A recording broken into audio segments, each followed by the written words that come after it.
that horrible check engine light in your Gladiator.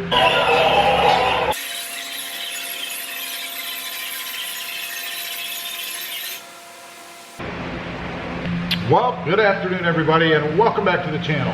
Hey, I want to give you guys a little bit of an update.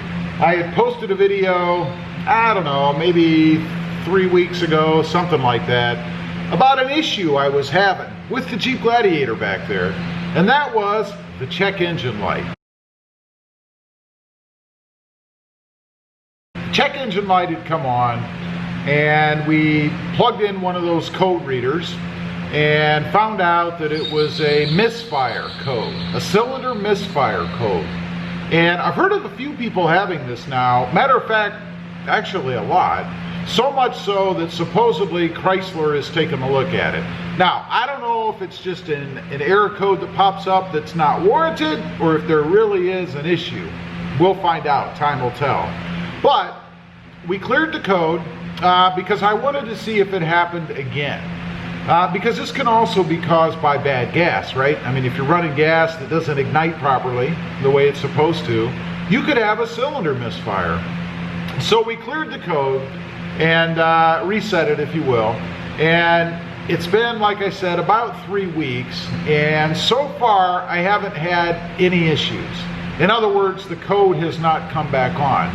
I have had what I consider to be a little bit of rough idling sitting still, but that seems to clear up when I drive the Jeep for a little bit, so I don't know what that's about. Now, full disclosure, there are 2 items or 2 mods that I've done to the Jeep that it's possible they could have something to do with it. One is the cold air intake. I switched out the factory cold air intake and put in an S&B cold air intake. I don't think that's an issue. I don't see any reason why that would be a problem, but nonetheless, I have heard of people experiencing check engine lights after installing cold air intakes.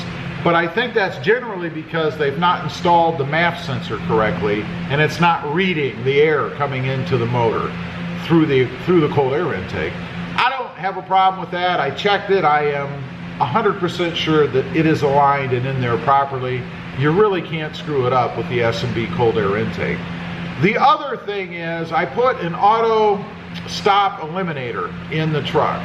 Now, that's another thing. I don't think that there's absolutely any issue with that.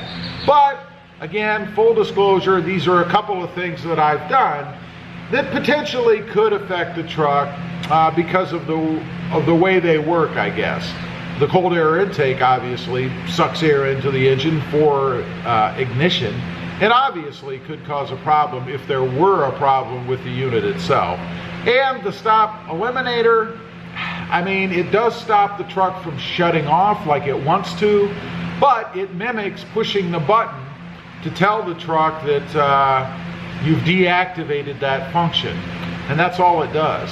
So I don't really see that as any kind of an issue either. So we shall see. The truck is going to be going on a pretty long distance trip here soon. So I'm going to spend a lot of seat time in it. And if there is any issue, I expect it's going to show up on the trip, unfortunately.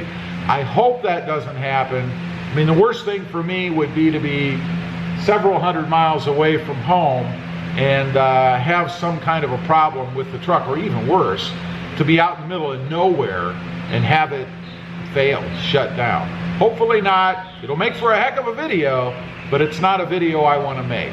So that's the update for anybody that was wondering. No issues since we did the reset. Everything seems to be okay for now. Leave a comment down below if you've gotten the check engine light, that horrible check engine light in your Gladiator.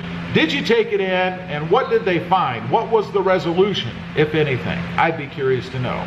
Also, real quick, if you haven't before and you're interested, check out my other channel. It is Rob Motive, all about my 2020 Toyota Tacoma, which, by the way, has had no check engine lights come on yet. Don't forget to click that notification bell so that you don't miss out on any upcoming videos. And do me a favor, smash that subscribe button on the way out. Thanks for watching. Stay safe out there. Bye.